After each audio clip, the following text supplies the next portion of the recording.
মানুষ মূলত পশু হিসেবেই জন্মায়। শিক্ষার প্রভাবে কেউ কেউ পশু থেকে মানুষ হয়ে ওঠে, আবার কেউ কেউ পশুর স্তরই থেকে যায়। কথাটা খুব পরিমাণ সত্য। পৃথিবীর ৮-১০টা প্রাণীর দিকে তাকিয়ে দেখুন, ৮-১০টা জীবের দিকে তাকিয়ে দেখুন, দেখবেন যে মানুষের সাথে খুব বেশি পরিমাণ যে পার্থক্য সেটা না, তেমনটা দেখতে পারবেন না। সুতরাং এই কথাটার ব্যাখ্যা আমি দিতে চাচ্ছি না, আপনারা বুঝে নেন যে মানুষ মূলত পশু হিসেবেই জন্মায়। শিক্ষার প্রভাবে কেউ কেউ পশু থেকে মানুষ হয়ে ওঠে, আবার কেউ কেউ পশুর স্তরই থেকে যায়। মানুষকে আসলে মানুষ হিসাবে গড়ে নিতে হয়, মানুষ হিসাবে তৈরি করে নিতে হয়, কারণ সর্বপ্রথম সে কিন্তু পশু হিসেবেই জন্মায়। অর্থাৎ অন্য 10টা পশু যেরকম, আমরাও কিন্তু তেমন।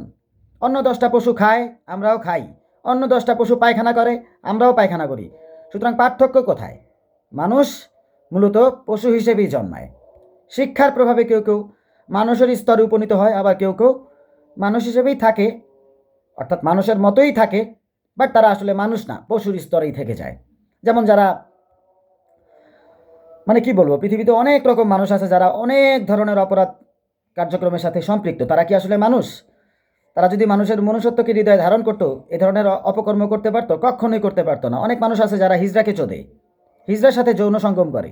তো এরা কি মানুষ? কখনোই না। এরা কিন্তু পশুর স্তরই থেকে যাচ্ছে, কারণ পশুদের মধ্যে এই ধরনের প্রবণতা আছে। সুতরাং মানুষ পশু হিসেবেই জন্মায়। শিক্ষার প্রভাবে সে মানুষ হয়ে ওঠে, আবার কোনো কোনো মানুষ শিক্ষার অভাবে পশুর স্তরই থেকে যায়, বাট মানুষের মতোই সমাজে চলাফেরা করে। পার্থক্যটা এখানেই।